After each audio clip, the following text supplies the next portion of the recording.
Our text says the plans of the diligent lead to profit. The plan of the diligent, the thoughts of the diligent leads to profit. There is no way a man can be diligent and he will not make profit. There is no way a man can be up and doing in that which God has committed to him or to her to do, that he will not succeed. He says the plans of the diligent lead to what? Profit. Do you want to make profit in life? Do you want to succeed in life? Do you want to experience breakthrough in life? Do you want at the end of all your sojourn, all your journey, all your pursuits, all the projects you have executed in life, to be able to look back and say, I have fought the good fight. I have finished my race. The Bible is saying, if you want to make profit, you must be diligent. And let me cite an example in the Bible of diligence. We'll come to that. 1 Kings chapter 11, the story of a young man. Well, it's a good example, but a bad one. Let me tell you first of all the bad one. It's a bad example in the sense that the person talked about eventually rebelled. But it's a good example because what that young man did caught the attention of his boss. And his boss said, I can see that you're a meticulous person. I can see that anything that is given to you to do, you don't do it in a slipshod manner. Any little assignment you are giving, you give it your best shot. And so the Bible tells us that that man was promoted. Are you there? Are you there? 1 Kings chapter 11, verse 28. It talks about Jeroboam. It says, now Jeroboam was a man of standing, and when Solomon saw how well the young man did his work, take note of that, how well the young man did his work. What did he do? He put him in charge of the whole labor force of the house of Joseph. Solomon made him head of service, because even though he was a young man, Solomon was able to see something of quality in the service of this man. And so he catapulted him to the pinnacle. He made him head of service. Is that not similar to the story of Joseph? Joseph, who was sold into slavery, but right in the house of Potiphar. The Bible tells us in Genesis chapter 39 that Joseph distinguished himself. He displayed the characteristic of somebody who had the Spirit of God in him. And his boss could not help but notice that, Joseph, you are an unusual servant in this house. Eventually, Potiphar made him head over his whole household. And that's not the end of the story.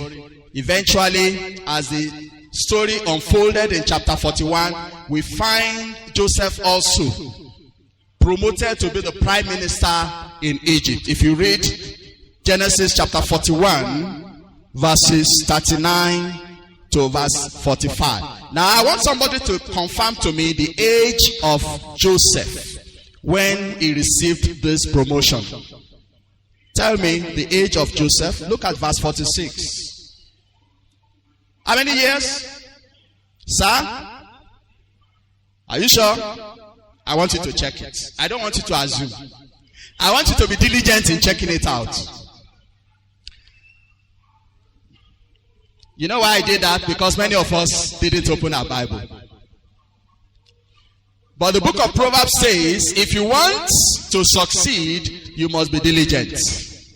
If you want to know the counsel of God, you must be diligent in searching it out. Wisdom does not hang in the air. Wisdom is sought out. It requires effort. Amen. Let me prove that. Let me prove that to you. If you open to Proverbs chapter 2, I want you to open to Proverbs chapter 2. For you to know that wisdom is not something that jumps up and down. No. It is something that you must make effort to be able to get it. Verse 4. Proverbs chapter 2 verse 4. It says, if you look for it, as for what?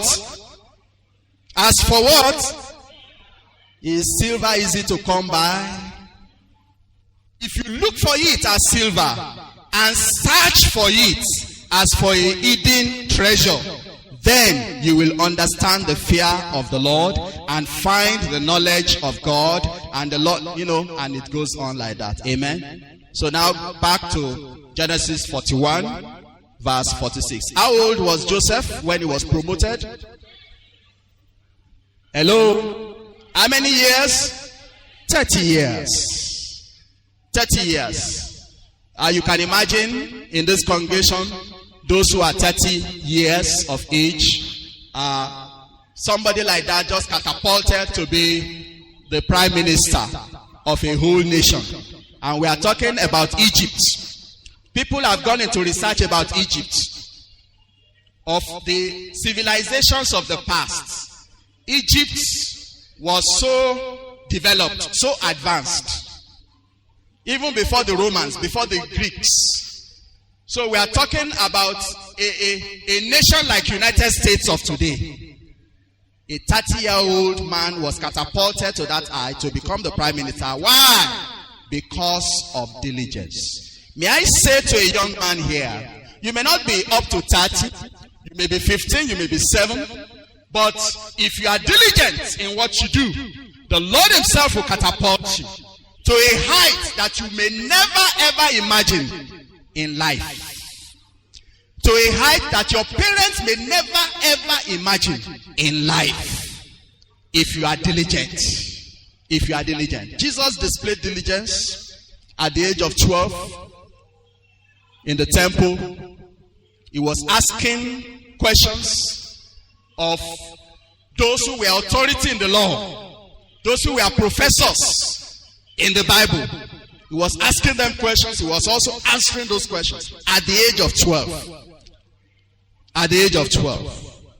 I want to ask you, as a young man, as a young woman, do you have a mind for excellence?